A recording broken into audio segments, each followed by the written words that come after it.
Si hablamos de diseño y desarrollo de software, los principios SOLID son palabras que debemos de conocer. Robert C. Martin propuso 5 principios para facilitarle a los desarrolladores la creación de aplicaciones fáciles de leer y mantenibles a largo plazo. Estos principios los puedes encontrar en el libro de PPP, Principios, Patrones y Prácticas. En el libro de Clean Code hacen referencia a algunos de esos principios SOLID, pero no profundizan mucho en ellos. Vamos a ver en detalle cada uno de estos principios con ejemplos básicos. Espero que aporten la suficiente claridad para que seamos capaces de entenderlos y poderlos aplicar a nuestros desarrollos. SOLID es un acrónimo: la S de responsabilidad única, la O de abierto cerrado, la L de sustitución del scope, la I de segregación de interfaces, la D de inversión de dependencias. En este video vamos a explicar la S. Como su nombre lo indica, establece que una clase, componente o microservicio debe ser responsable de una sola cosa. Si una clase tiene más de una responsabilidad, aumenta la posibilidad de errores, porque si el día de mañana tenemos que hacer algún cambio sobre alguna de estas responsabilidades, podríamos estar afectando a otra responsabilidad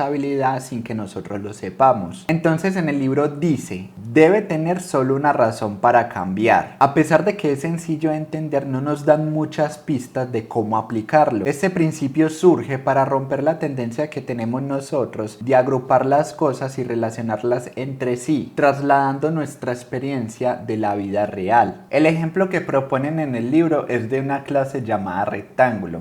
En esta clase vamos a tener entonces dos variables, el método constructor, y vamos a tener dos métodos. Uno de ellos es el de calcular el área de un rectángulo y el otro es dibujar un rectángulo.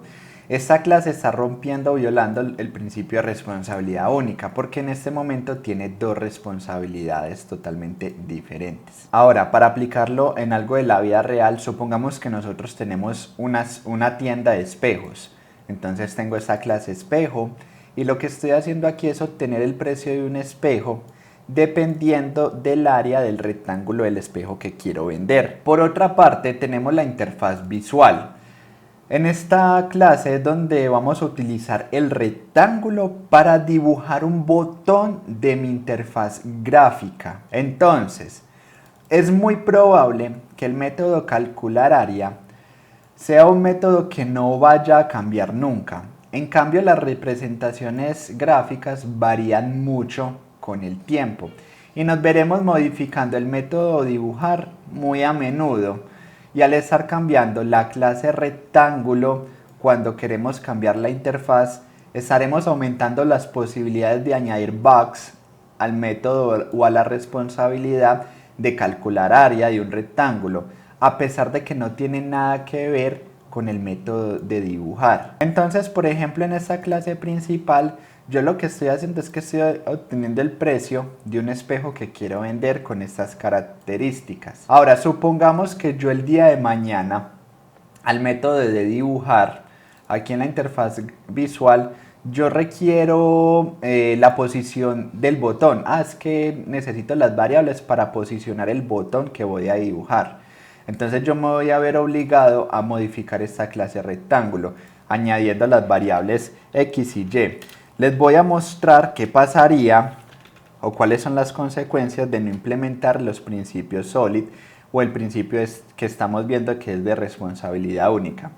Entonces nosotros tendríamos que venir a agregar estas dos variables, modificar el método constructor, indicándole que ahora va a recibir estos dos parámetros de más, que va a indicar la posición del rectángulo al momento de dibujar el botón.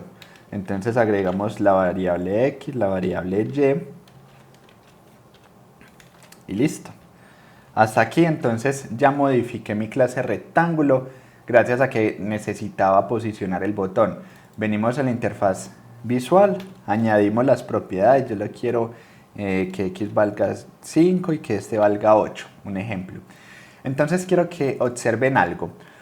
Esto es lo que nos hablaba Robert C. Martin con el principio de responsabilidad única.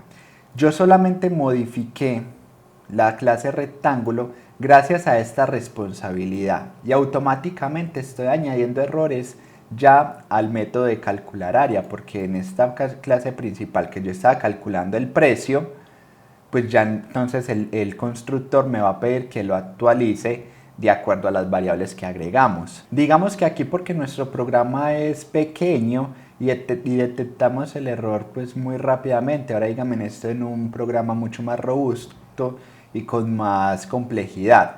Y bueno, algunos podrían decir, pero es que yo puedo ingresar o le puedo poner a esta clase rectángulo o una sobrecarga de constructores y podría solucionar el problema. Vamos a ver, entonces lo que harían muchos sería, bueno, hagamos otro constructor, dejemos este quieto y dejemos así y ya podríamos solucionar el problema. Pero entonces el día de mañana fue la posición del botón. Ahora, en un futuro voy a requerir profundidad, en un futuro voy a requerir color o alguna otra característica. Entonces voy a estar modificando esta clase muy a menudo, me voy a estar llenando de constructores sobrecargados y es aquí donde nosotros nos preguntamos, ¿esto es lo que en realidad queremos? ¿Esta es la solución más óptima para que mi programa sea mantenible con el tiempo? ¿Cierto que no?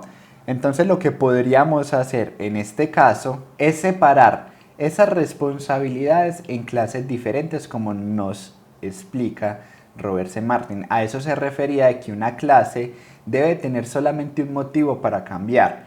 Entonces lo que podríamos hacer es crear una clase aparte que se llame rectángulo botón o rectángulo visual, como lo queramos llamar. Vamos a modificar aquí que me quede bien nombrado. En rectángulo visual entonces nos llevaríamos primero que todo esta responsabilidad y la pondríamos en esta clase. Ahora podríamos heredar de la clase rectángulo si se llega pues a presentar el caso. En este caso lo podríamos hacer, diríamos que vamos a heredar este método constructor, vamos a agregar entonces las variables, ya las tengo por aquí, las podríamos heredar aquí, las ponemos, nos llevamos esto y lo ponemos aquí, borramos este método constructor de aquí, borramos estas variables, nos las llevamos para nuestra nueva clase y listo, ya tenemos nuestra clase visual del rectángulo visual con la responsabilidad única y este rectángulo también lo dejamos con su propia responsabilidad. Lo único que tendríamos es que modificar esto aquí. Vamos a cambiarlo, le decimos que ahora ya no va a ser de ese, sino que va a ser de este. Y esta clase principal se quedaría así tal cual. Entonces el día de mañana, si necesito agregar alguna que otra característica a la interfaz visual, pues entonces lo único que voy a tocar es esta clase, nada más. Ahora, un tip muy importante. Nosotros tomamos este principio de responsabilidad única de una manera muy radical. ¿Qué vamos a hacer? Si siempre que usamos estas clases, por ejemplo esta y esta, las usamos juntas y no hay una parte que estemos modificando continuamente mucho más que la otra, entonces lo que acabamos de hacer fue añadir una complejidad innecesaria.